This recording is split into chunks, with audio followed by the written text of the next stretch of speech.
The UK government will soon be introducing fundamental changes in how money works. The changes are being planned by central banks around the world, including the UK's central bank, the Bank of England. These changes, once introduced, will affect everyone.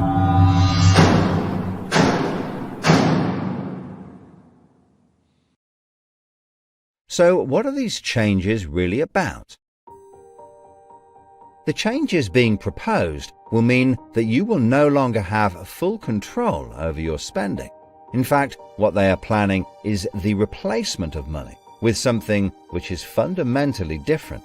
Therefore, it's not just cash they want to remove from the economy, it is money itself. Pay attention, because if the new monetary system is allowed to happen, it will be very difficult to reverse and could mark the beginning of the end of human freedom. In order to explain the changes that are being planned right now for your tomorrow, let's explain a little bit about how your money works today. Let's imagine that John decides to buy his daughter a birthday present from Argos. He chooses the product he wants, then pays £50 using his debit card. You might think that £50 is immediately transferred from John's bank account to Argos's bank account. But this is not what happens. A record is created showing that John's bank owes Argos's bank £50, and John's account will even show that the money has left his account, but the actual transfer of funds does not occur at the time of purchase. John's £50 purchase is one of about 50 million UK transactions that occur every day, and although in each case the account may show that the money has been transferred, the actual movement of funds between the banks only occurs once every day. Every 24 hours, all the payments made to and from each of the UK's 300 plus registered banks are added up to determine how much each bank owes the others. The Bank of England, which is the central bank that all other banks in the system are connected with, derives the total amount that each bank owes and is owed for that day. The Bank of England then intermediates and exchanges funds between all the other banks. So the Bank of England does not know anything about John or the £50 he spent on his daughter. John's money is just a tiny part of a huge transfer of funds. This means that the only organisation that can see what John does with his money is his own bank. The central bank cannot see what John spends his money on or when he spends it, and John's bank is under an obligation not to share details of his spending with anyone. This means that, rightly, there is a good degree of anonymity and privacy over what John decides to spend his money on. This, in turn, means that a government or central authority, such as the Bank of England, cannot directly restrict John when he uses his debit card, because it has no visibility of what John is doing with his money. If John had paid for the present with £50 of cash, then the purchase would be completely anonymous. Nobody, including John's bank, would know what he had spent his money on. So, cash transactions are truly anonymous, and debit card transactions have a high degree of anonymity, because only your bank can know about them. So, what is this new system? The name of the new system is called Central Bank Digital Currency, or CBDC. It sometimes has other names, such as smart money. Here's how it works. Let's imagine that John, again, decides to buy his daughter a birthday present from Argos. His mobile phone has a smart money wallet or app on it, from which he pays £50 for the product. The app communicates directly with the central bank, the Bank of England, and the money is transferred from his digital wallet to Argos's digital wallet in less than a second. The transfer of funds occurs at the time of purchase, and the transaction is recorded and approved by a centralized computer system on a centralized blockchain. A blockchain is a special computer program that records information very reliably and cannot be amended. The centralized computer system runs continuously and can deal with hundreds of transactions per second as they occur throughout the entire economy, processing all of the public's purchases being made by millions of digital wallets. This sounds fantastic and is so much quicker and simpler than the old system.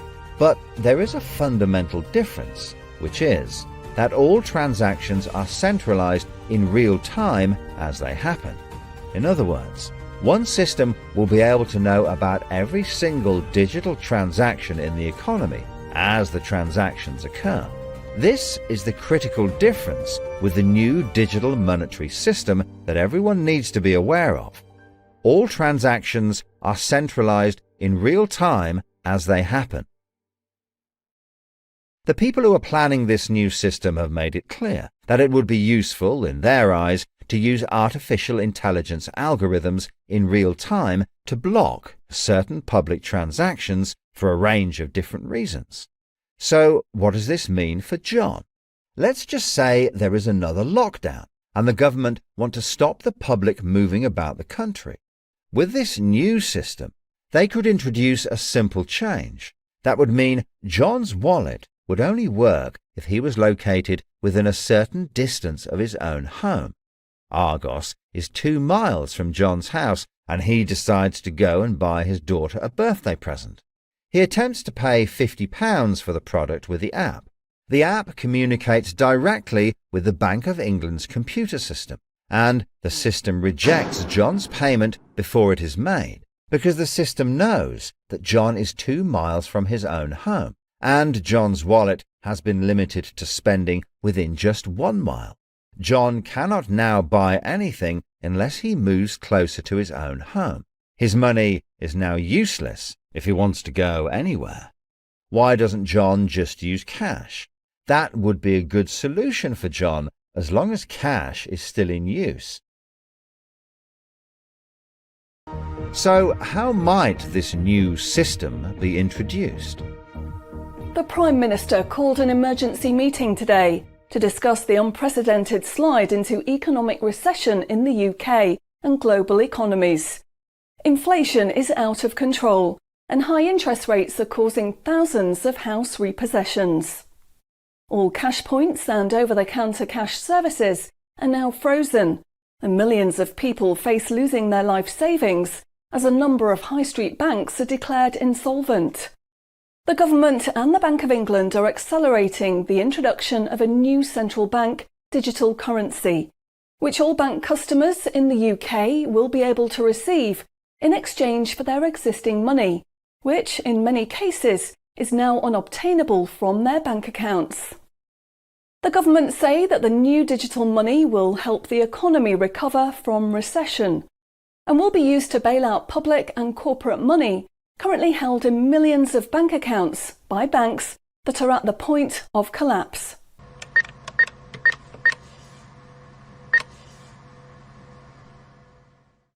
It says cash unobtainable from this account. It's frozen our money. Bleeding hell, John. How much have we got in the house? We've only got £120, and when that's gone, nothing. I don't believe it. The bank's frozen our money. We've got £25,000 in that account, and no way of getting it back. Download your central bank CBDC wallet app today and get bonus digital pounds free. If you exchange your existing bank funds into your digital currency wallet now, you will receive free digital pounds for each account you exchange. You can then spend from your digital wallet by using your phone app, exactly like a debit card. Download the free app now from the UK government website or the App Store. John, we need to download the digital wallet thing. See if we can transfer it in. We've got no other option, love. Wow, it's transferred, and it's given us some bonus money. I can't believe it. How do you know it's worked? It's worked, love. Everyone's using this money now. Right, I'm off down Tesco to try it out.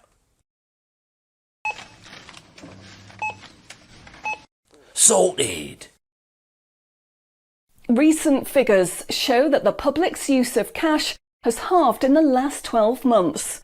Experts say this is due to the success and sheer convenience of the new CBDC digital money. The government has announced that all cash will be phased out completely over the next 3 years. I can't remember the last time I used cash. It seems so cumbersome and old-fashioned, fiddling about with coins every time you want to buy something. It's much easier now.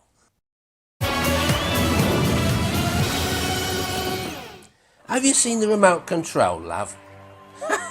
Look what I found. Remember these? What are you going to do with that? Well, I don't know. Look, why don't we keep it? I'll put it in a picture frame. My name's Charlie. Recent data from the annual Climate Change Conference has revealed that only a drastic reduction in fossil fuel use will help protect against climate change. The government has announced limits on petrol and diesel use for all individuals in the UK, which will be enforced using smart money.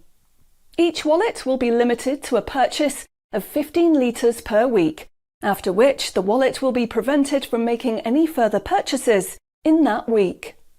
Ah, bollocks. Growing concerns over obesity and bad health will be tackled using the Smart Money Network. The government proposes to limit the total number of sugary foods that each digital wallet can purchase in any given month. What? Experts say that the new pandemic, which is 10 times more contagious and deadly than coronavirus, can only be defeated by minimising all human contact and staying home as much as possible. In order to enforce this, all digital wallets will only work within 1 mile of the address at which they are registered. Shopping times will be staggered so that you can only make purchases for a 2-hour period each day. All non-essential item purchases will be rejected. Jesus Christ. The government, in a move to stimulate growth in the economy, is trying to ensure that all benefit money paid out to the public is spent within an appropriate time period. From the 1st of August, all benefit payments, including the new social credits, should be spent within 2 months of receiving them. Benefit money will expire and be of no use if it is not spent within the 2-month period. Blimey, they're putting a shelf life on money. Vaccination uptake for the latest pandemic is now at 95%. Anyone who has not been vaccinated will have restrictions placed on their wallets. For the 5% unvaccinated, spending will only be allowed at certain times and within 1 mile of home. Certain goods, such as alcohol, travel tickets and restaurant purchases, will not be available for those who have not been vaccinated, and their digital wallets will not work outside of the UK. Wow. Concerns are growing over people who grow and supply their own food outside of government-approved companies. The government will be restricting the purchase of all seeds and other farming products for anyone that is not a registered farmer. What are they doing that for? The government is trying to reduce the amount of red meat people eat in their diet for environmental and health reasons. Digital wallets will only be allowed to purchase 8 ounces of red meat per week. How much is 8 ounces? In order to protect the environment, the government is introducing limitations on the amount each wallet will be able to spend on the following products: aerosol cans, single-use plastics, coal, meat, chocolate, fish and coffee. What about fags? In a move to encourage good behaviour, the government is awarding digital currency direct to your wallet if you report on anyone breaking lockdown rules or report on individuals expressing extremist views. Anyone deemed to be expressing extremist views may in turn have restrictions placed on their wallets. What's that mean, extremist views? If you give up your cash, you will give up freedom for yourself, and you will give up the freedom of generations to come. It's not the convenience of the new money that is important. What is important is the fact that centralized administration of smart money could be used to control every aspect of your life. Say yes to keeping cash and say no to centrally controlled smart money. What they are going to propose is not money, it is a social control system. Please spread this message.